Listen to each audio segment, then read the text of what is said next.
The flying saucers are real. Author's note. On April 27, 1949, the U.S. Air Force stated, "The mere existence of some yet unidentified flying objects necessitates a constant vigilance on the part of Project Saucer personnel and on the part of the civilian population. Answers have been and will be drawn from such factors as guided missile research activity, balloons, astronomical phenomena, but there are still question marks. Possibilities that the saucers are foreign aircraft have also been considered, but observations based on nuclear power plant research in this country labeled as highly improbable the existence on Earth of engines small enough to have powered the saucers. Intelligent life on Mars is not impossible, but is completely unproven. The possibility of intelligent life on the planet Venus is not considered completely unreasonable by astronomers. The saucers are not jokes. Neither are they cause for alarm. On December 27, 1949, the Air Force denied the existence of flying saucers. On December 30th, 1949, the Air Force revealed part of a secret Project Saucer report to members of the press at Washington. The official report stated, "It will never be possible to say with certainty that any individual did not see a spaceship, an enemy missile, or some other object." Discussing the motives of possible visitors from space, the report also stated, "Such a civilization might observe that on Earth we now have atomic bombs and are fast developing rockets. In view of the past history of mankind, they should be alarmed. We should therefore expect at this time above all to behold such visitations." In its April 22nd report, Project Saucer stated that space travel outside the solar system is almost a certainty. On February 22, 1950, the Air Force again denied the existence of flying saucers. On this same date, 2 saucers reported above Key West Naval Air Station were tracked by radar. They were described as maneuvering at high speed 50 miles above the Earth. The Air Force refused to comment. On March 9, 1950, a large metallic disk was pursued by F-51 and jet fighters and observed by scores of Air Force officers at Wright Field, Ohio. On March 18th, an Air Force spokesman again denied that saucers exist and specifically stated that they were not American guided missiles or space exploration devices. "I have carefully examined all Air Force saucer reports made in the last 3 years. For the past year, I have taken part in a special investigation of the flying saucer riddle. I believe that the Air Force statements, contradictory as they appear, are part of an intricate program to prepare America and the world for the secret of the disks."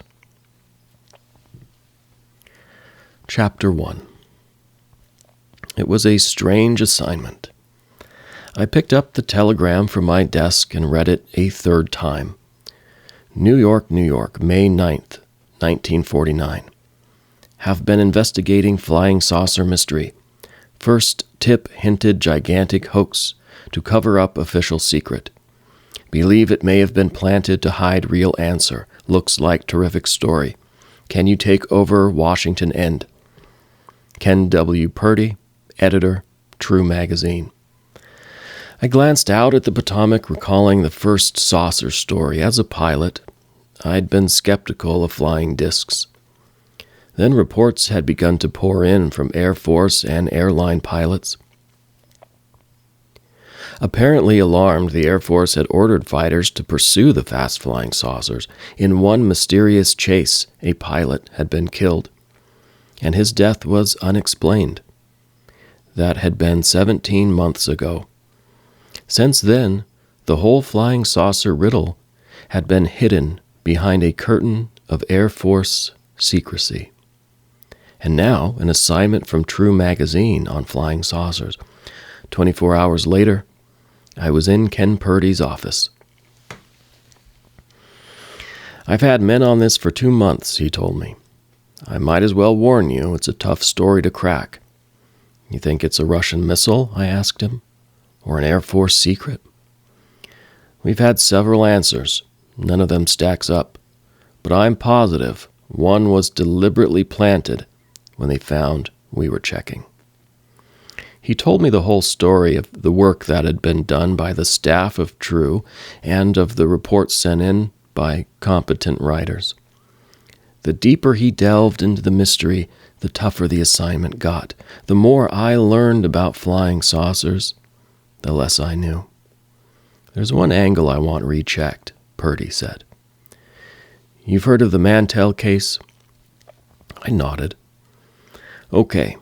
Try to get the details of Mantell's radio report to Godman Tower. Before he was killed, he described the thing he was chasing. We know that much. Project Saucer gave out a hint, but they've never released the transcript. Here's another lead.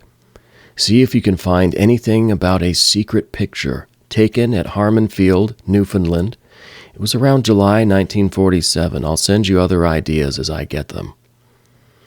Before I left, Purdy wished me hick and told me that he would work in closest harmony with me. "But watch out for fake tips," he said. "You'll probably run into some people at the Pentagon who'll talk to you off the record. That handcuffs a writer. Look out they don't lead you into a blind alley. Even the Air Force statements and the Project Saucer report contradict each other." For 6 months, I worked with other investigators to solve the mystery of the discs. We checked 100 sighting reports, frequently crossing the trail of Project Saucer teams and FBI agents. Old records gave fantastic leads.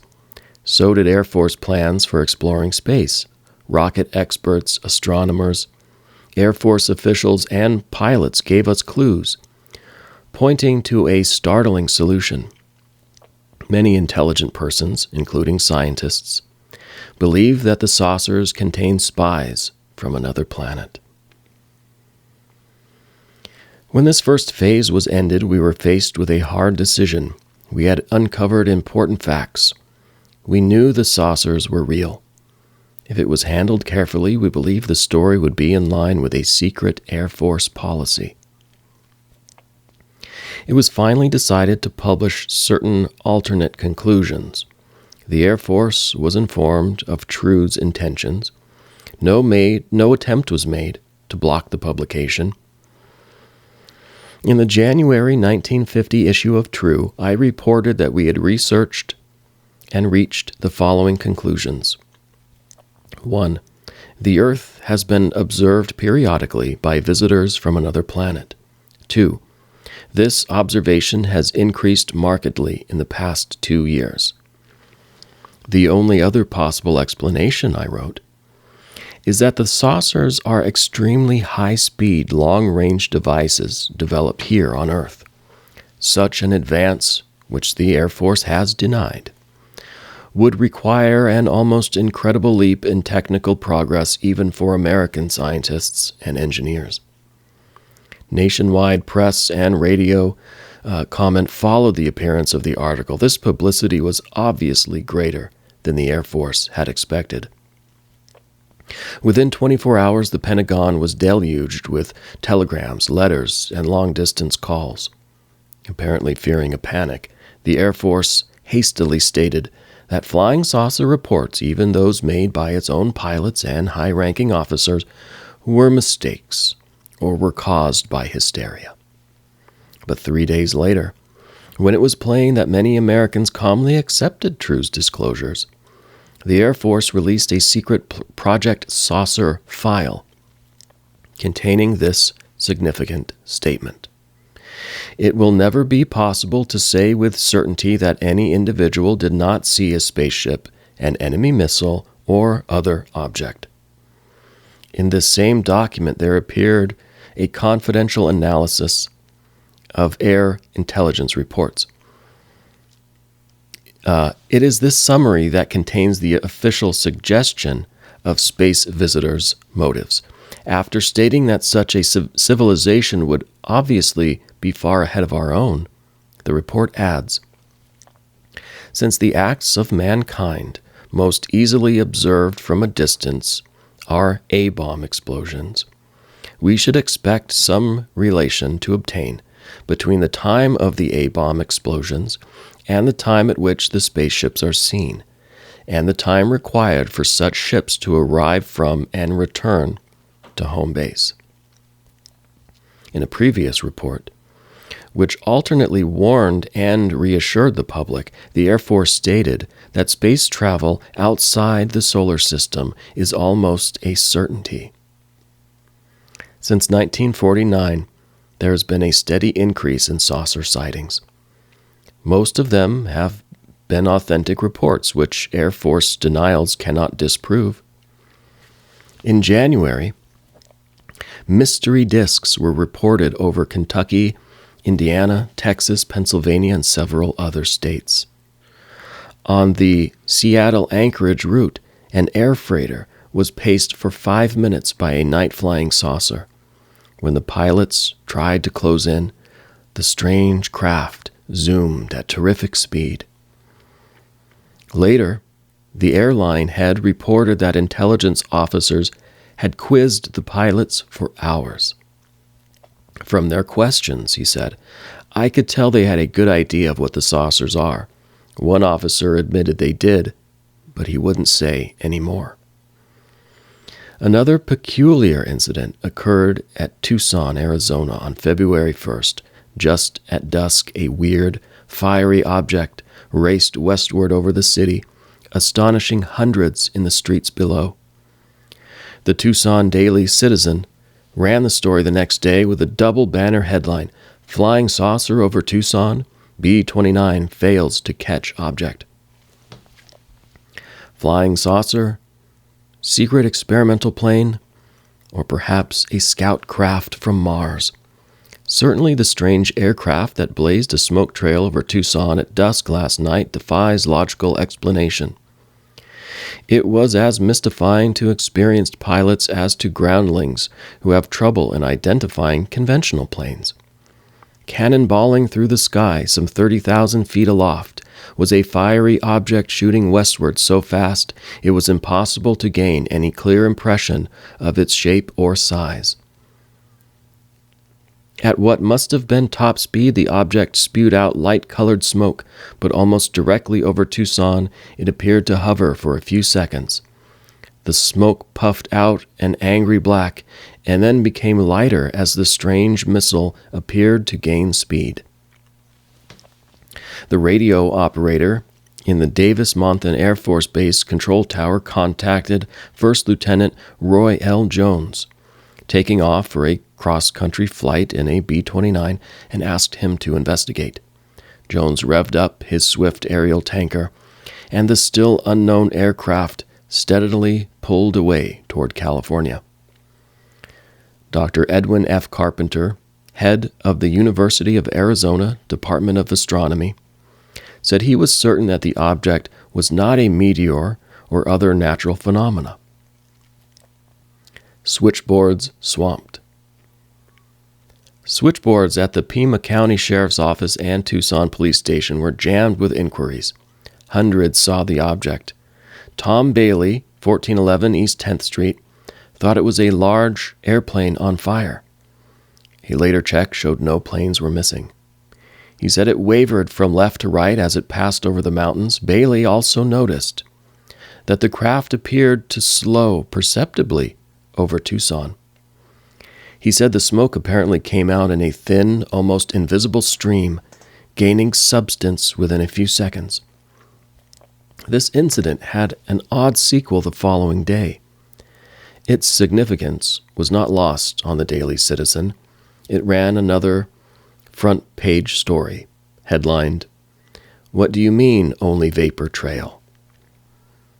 As though to prove itself blameless for tilting hundreds of Tucson heads skyward, the U.S. Air Force yesterday afternoon spent hours etching vapor trails through the skies over the cities. The demonstration proved conclusively to the satisfaction of most that the strange path of dark smoke blazed across the evening sky at dusk Wednesday was no vapor trail and did not emanate from any conventional plane. The Wednesday night spectacle was entirely dissimilar.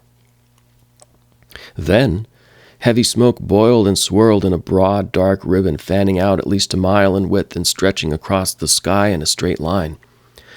Since there was no proof as to what caused the strange pre-dark manifestation, and because even expert witnesses were unable to explain the appearance, the matter remains a subject for interesting speculation. There is strong evidence that this story was deliberately kept off the press wires. The Associated Press and other wire services in Washington had no report. Requests for details by Frank Edwards, Mutual newscaster, and other radio commentators ran into a blank wall. At the Pentagon, I was told that the Air Force had no knowledge of the sightings or the vapor trail maneuvers. On February 22nd, two similar glowing objects were seen above Boca Chica Naval Air Station at Key West. A plane sent tip to investigate was hopelessly outdistanced. It was obvious the things were at a great height. Back at the station, radar men tracked the objects as they hovered for a moment above Key West. They were found to be at least 50 miles above the Earth. After a few seconds, they accelerated at high speed and streaked out of sight. On the following day, Commander Augusto Orrego, a Chilean naval officer, reported that saucers had flown above his Antarctic base. During the bright Antarctic night, he said, we saw flying saucers, one above the other, turning at tremendous speeds. We have photographs to prove what we saw. Early in March, Ken Purdy phoned the latest development in the investigation. He had just received a tip predicting a flurry of saucer publicity during March. It had come from an important source in Washington. You know what it probably means, he said. Same thing we talked about last month. But why were we tipped off in advance? It's one more piece in the pattern, I said. If the tip's on the level, then they're stepping up the program. Within 3 days, reports began to pour in from Peru, Cuba, Mexico, Turkey, and other parts of the world. Then, on March 9th, a gleaming metallic disc was sighted over Dayton, Ohio. Observers at Vandalia Airport phoned Wright-Patterson Field. Scores of Air Force pilots and groundmen watched the disc as fighters raced up in pursuit. The mysterious object streaked vertically skyward, hovered for a while, miles above the Earth, and then disappeared. A secret report was rushed to the Civil Aeronautics Authority in Washington, then turned over to Air Force intelligence. Soon after this, Craig Hunter, director of a medical supply firm, reported a huge elliptical saucer flying at a low altitude in Pennsylvania. He described it as metallic, with a slotted outer rim and a rotating ring just inside. On top of this sighting, thousands of people at Farmington, New Mexico, watched a large formation of discs pass high above the city. Throughout all these reports, the Air Force refused to admit the existence of flying saucers. On March 18, it flatly denied they were Air Force secret missiles or space exploration devices. 3 days later, a Chicago and Southern airliner crew saw a fast-flying disk near Stuttgart, Arkansas. The circular craft, blinking a strange blue-white light, pulled up in an arc at terrific speed. The two pilots said they glimpsed lighted ports on the lower side as the saucer zoomed above them. The lights had a soft fluorescence, unlike anything they had seen. There was one peculiar angle in the Arkansas incident. There was no apparent attempt to muzzle the two pilots, as in earlier airline cases. Instead, the United Press interview was quickly arranged for nationwide publication. In this wire story, Captain Jack Adams and First Officer G.W. Anderson made two statements. We firmly believe that the flying saucer we saw over Arkansas was a secret experimental type aircraft, not a visitor from outer space. We know the Air Force has denied there's anything to this flying saucer business, but we're both experienced pilots, and we are not easily fooled. The day after this story appeared, I was discussing it with an airline official in Washington. That's an odd thing, he said. The Air Force could have persuaded these pilots or the line president to hush things up. It looks as if they wanted that story broadcast. You mean the whole thing was planted?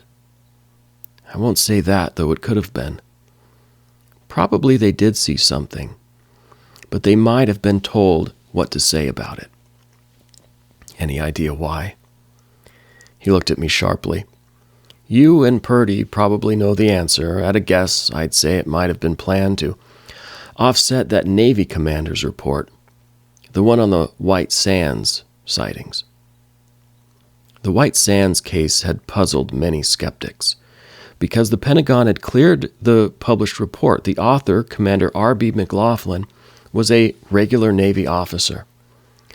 As a Navy rocket expert, he had been stationed at the White Sands Rocket Proving Ground in New Mexico. In his published article, he described 3 disc sightings at White Sands. One of the discs, a huge elliptical craft, was tracked by scientists with precision instruments at 5 miles per second. That's 18,000 miles per hour. It was found to be flying 56 miles above the Earth. 2 other discs, smaller types, were watched from 5 observation posts on hills at the proving ground.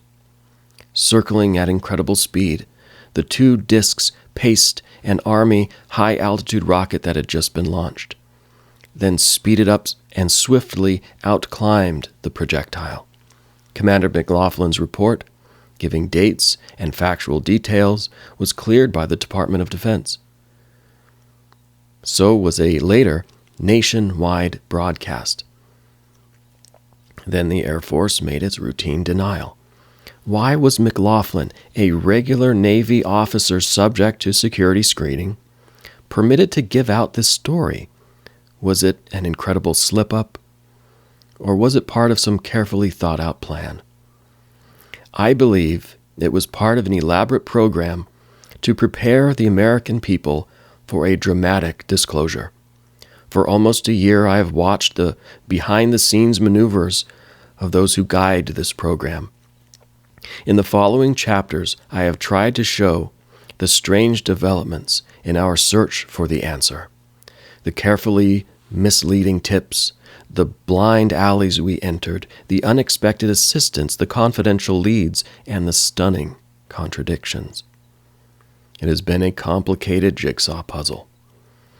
Only by seeing all parts of this intricate picture can you begin to glimpse the reasons for this stubbornly hidden secret. The official explanation may be imminent.